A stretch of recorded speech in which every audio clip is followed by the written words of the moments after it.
आदरणीय सभापति जी,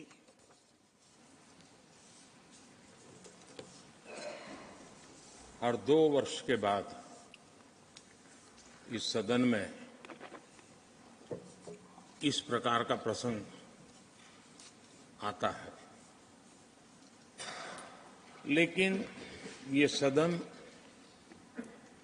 निरंतरता का प्रतीक है। लोकसभा 5 साल के बाद नए रंग रूप के साथ सज जाती है। ये सदन हर 2 वर्ष के बाद एक नई प्राण शक्ति प्राप्त करता है, एक नई ऊर्जा प्राप्त करता है, एक नए उमंग और उत्साह का वातावरण भर देता है। और इसलिए हर 2 साल में जो होने वाली विदाई है, वो विदाई एक प्रकार से विदाई नहीं होती है। वो ऐसी स्मृतियों को यहां छोड़ करके जाते हैं, जो स्मृतियां आने वाली जो नई बैच होती है, उनके लिए ये अनमोल विरासत होती है। जिस विरासत को वो यहां अपने कार्यकाल के दरमियान और अधिक मूल्यवान बनाने का प्रयास करते हैं। जो आदरणीय सांसदगण अपने कुछ लोग जा रहे हैं, हो सकता है कुछ लोग आने के लिए जा रहे हो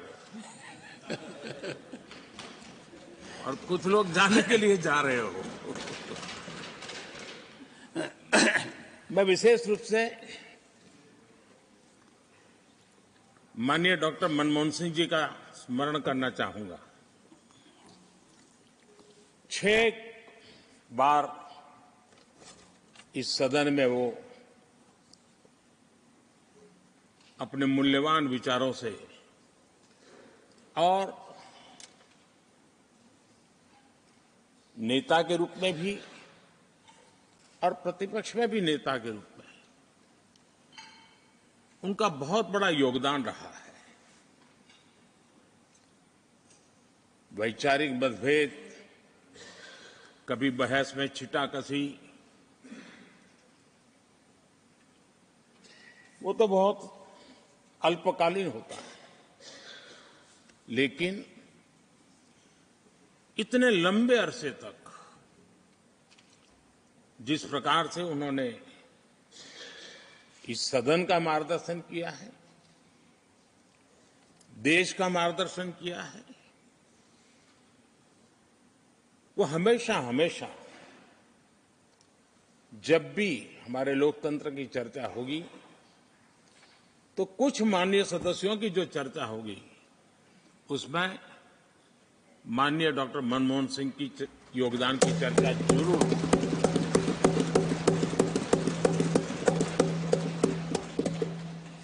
और मैं सभी सांसदों से, चाहे इस सदन में हो या उस सदन में हो, जो आज है वो शायद भविष्य में आने वाले हो, मैं उनसे जरूर कहूंगा कि ये जो माननीय सांसद होते हैं, किसी भी दल के क्यों न हो, लेकिन जिस प्रकार से उन्होंने अपने जीवन को कंडक्ट किया होता है, जिस प्रकार की प्रतिभा के दर्शन उन्होंने अपने कार्यकाल में कराए होते हैं, उसका हमने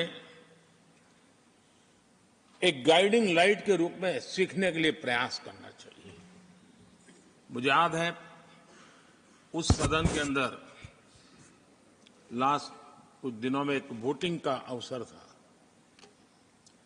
विषय तो मैं छूट गया मेरा, लेकिन पता था कि विजय ट्रेजरी बैंक की होने वाली है। अंतर भी बहुत था, लेकिन doctor Manmohan Singh ji wheel chair में आए, वोट किया, एक सांसद अपने दायित्व के लिए कितना सजग है, उसका वो उदाहरण है। वो प्रेरक उदाहरण था। इतना ही नहीं, मैं देख रहा था कभी कमिटी के चुनाव हुए, कमिटी मेंबर्स के, वो व्हीलचेयर में वोट देने आए। सवाल ये नहीं है कि वो किसको ताकत देने के लिए आए थे। मैं मानता हूं वो लोकतंत्र को ताकत देने आए थे।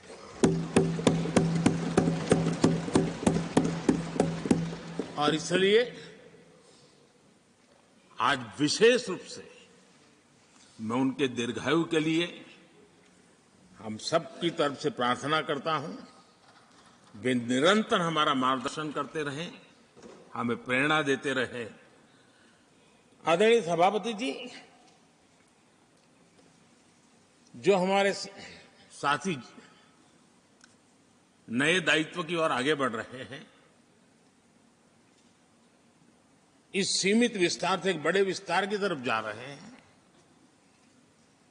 राज्यसभा से निकल करके जनसभा में जा रहे हैं, तो मैं मानता हूं उनका साथ, यहां का अनुभव, इतने बड़े मंच पर जा रहे हैं, तब देश के लिए एक बहुत बड़ी पूंजी बनकर के निकलेगा।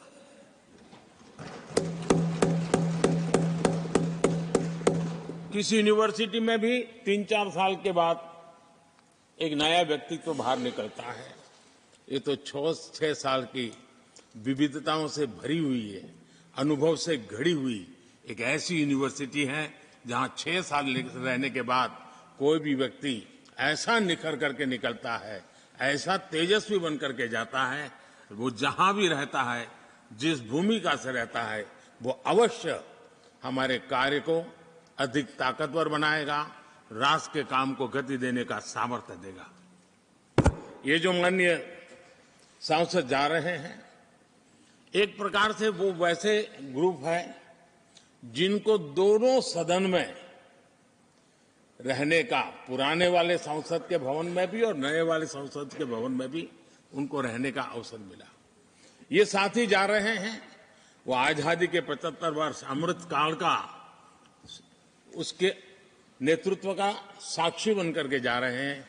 और ये साथी जो जा रहे हैं, हमारे संविधान के 75 साल, उसकी भी शोभा बढ़ाते हुए आज हम सबके के साथ जा रहे हैं, तो अनेक स्मृतियां लेकर के जा रहे हैं। हम वो दिन भूल नहीं सकते कि कोविड के कठिन कालखंड में हम सब ने परिस्थितियों को समझा, परिस्थितियों के अनुकूल अपने आप को गढ़ा। यहां बैठने के लिए कहा तो यहां बैठो, वहां बैठने के लिए कहा तो वहां बैठो, उस कमरे में बैठने के लिए कहो। किसी भी दल के किसी भी सांसद ने ऐसे विषयों को लेकर के देश के काम को रुकने नहीं दिया। और कोरोना के वो कालखंड जीवन और मौत का खेल था, घर से बाहर निकले पता नहीं क्या होगा। उसके बाद भी माननीय सांसदों ने सदन में आकर के देश की जिम्मेवारियों को निभाया, देश को आगे बढ़ाया। और इसलिए मैं समझता हूं कि उस कालखंड ने हमें बहुत कुछ सिखाया है। संकटों के बीच भी भारत की संसद में बैठे हुए व्यक्ति कितने बड़े दायित्व को निभाने के लिए कितना बड़ा रिस्क भी लेते हैं और कितनी कठिनाइयों के बीच में काम भी करते हैं, इसका अनुभव भी हमें हुआ। सदन में खट्टे मीठे अनुभव भी रहे। हमारा कुछ दुखद घटनाएं भी रही। कोविड के कारण हमारे कुछ साथी हमें छोड़ के चले गए, आज वो हमारे बीच नहीं है। वो भी सदन के इसी कालखंड के कुछ प्रतिभाएं थी जो हमारे बीच से चली गई। वो एक दुखद घटना को हमने स्वीकार करते हुए भी हम आगे बढ़ते रहे। और भी ऐसी कुछ घटना हुई, कभी कभी फैशन परेड का भी हमने दृश्य देखा। काले कपड़ों में सदन को फैशन शो का भी लाभ मिला। तो ऐसी विविधताओं के अनुभव के बीच हमारा कार्यकाल बीता। और मैं तो अब खड़गे जी आ गए हैं तो मेरा एक धर्म तो निभाना ही पड़ता है मुझे। कभी कभी कुछ काम इतने अच्छे होते हैं जो बहुत लंबे समय तक उपयोगी होते हैं। हमारे यहां कोई बच्चा कुछ अच्छी चीज कर लेता है, कोई बच्चा अच्छे कपड़े वपड़े पहन करके अवसर के लिए तैयार होता है, तो परिवार में एक आध स्वजन आ जाता है, अरे किसी की नजर लग जाएगी, इसको काला टीका कर दो, तो ऐसे काला टीका कर देते हैं। आज देश पिछले 10 साल में समृद्धि के नए नए शिखर सर कर रहा है। एक भव्य दिव्य वातावरण बना है, उसको नजर न लग जाए, इसलिए काला टीका करने का आज प्रयास हुआ है।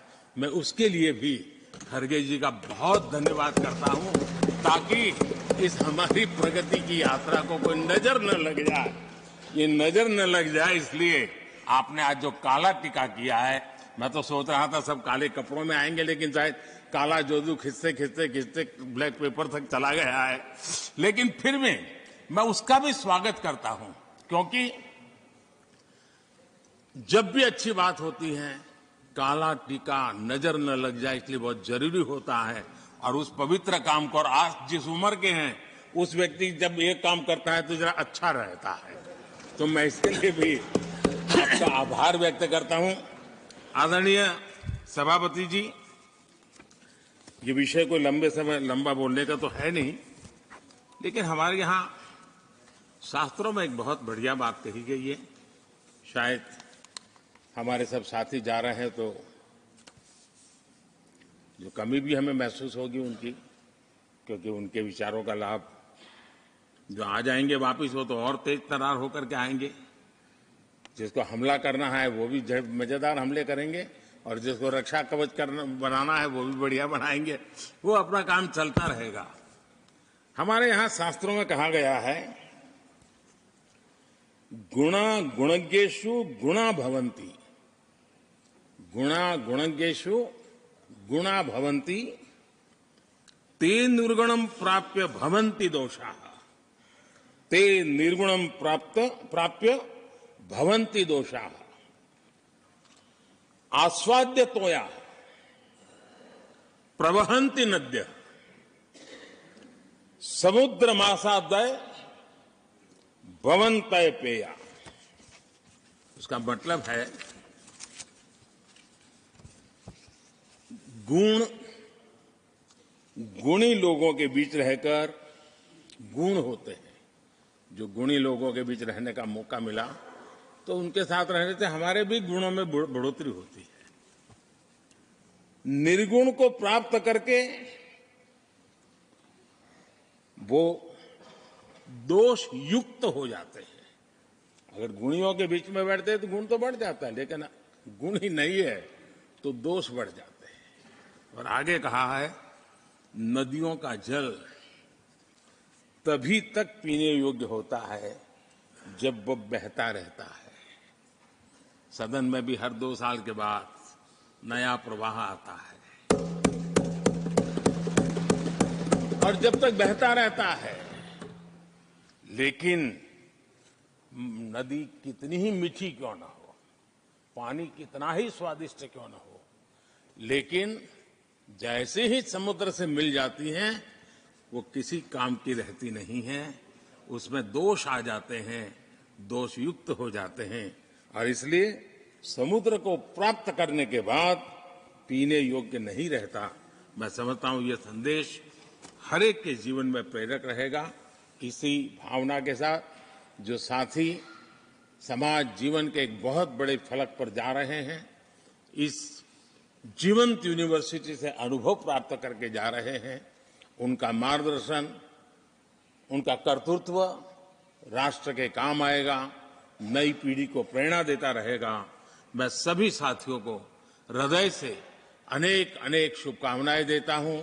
बहुत बहुत धन्यवाद।